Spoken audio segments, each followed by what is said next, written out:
Thousands of years ago, human societies separated by vast oceans and mountain ranges shared a strangely specific nightmare. These separate societies, peoples who never met or traded, all imagined the exact same type of monster. Ancient Greece was a highly structured, civilized culture, defined by its philosophy and marble architecture. Yet its citizens still dreamed of savage beasts walking on two legs. Cross the globe to ancient China, and you find a completely separate civilization that independently developed almost identical legends. This recurring theme is a mystery.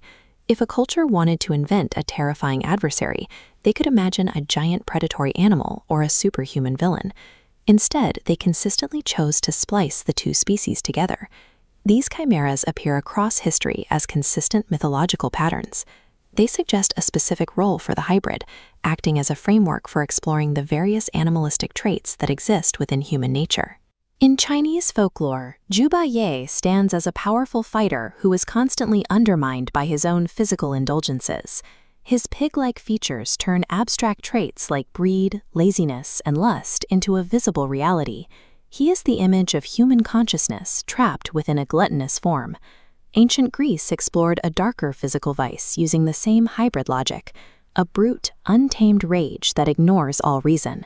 The Minotaur, a muscular human body topped with a bull's head and tail, depicts a person entirely consumed by a blind, bull-headed fury.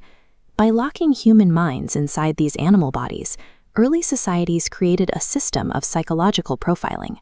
These stories warned their people about what happens when base instincts overpower civilized behavior. While some hybrids represented internal vices, others mirrored external threats.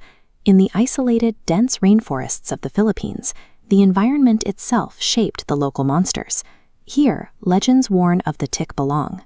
This humanoid with the head and hooves of a horse acts as an active predator, specifically adapted to stalk the mountains and forest canopy.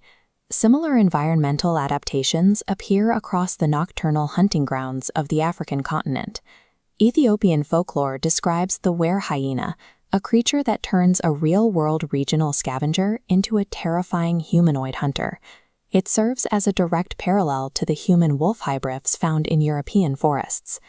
As ancient humans explored untamed lands, they projected their fears of local apex predators onto human silhouettes. These monsters occupy the space where man and nature collide. Some hybrids represent a more extreme escalation, the total surrender of humanity. This theme is central to stories from the freezing, remote environments of Russia. The Leshy of Russian mythology is a forest deity that can assume any likeness.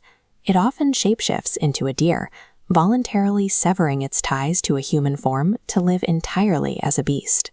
While the Leshy chooses this shift, native Canadian folklore describes an invasive, involuntary corruption.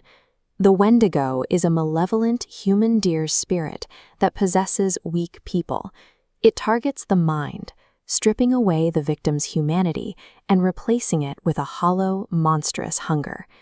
In these traditions, the transformation into a beast signifies the ultimate spiritual failure.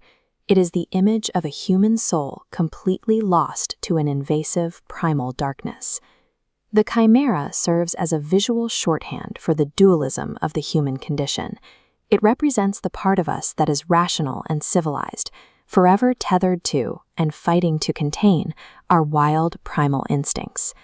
When we examine global legends of animal-human chimeras, we are looking into a mirror.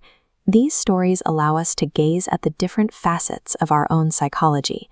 From the Minotaur to the Wendigo, these beasts endure across centuries because the monsters we fear most are often just reflections of ourselves.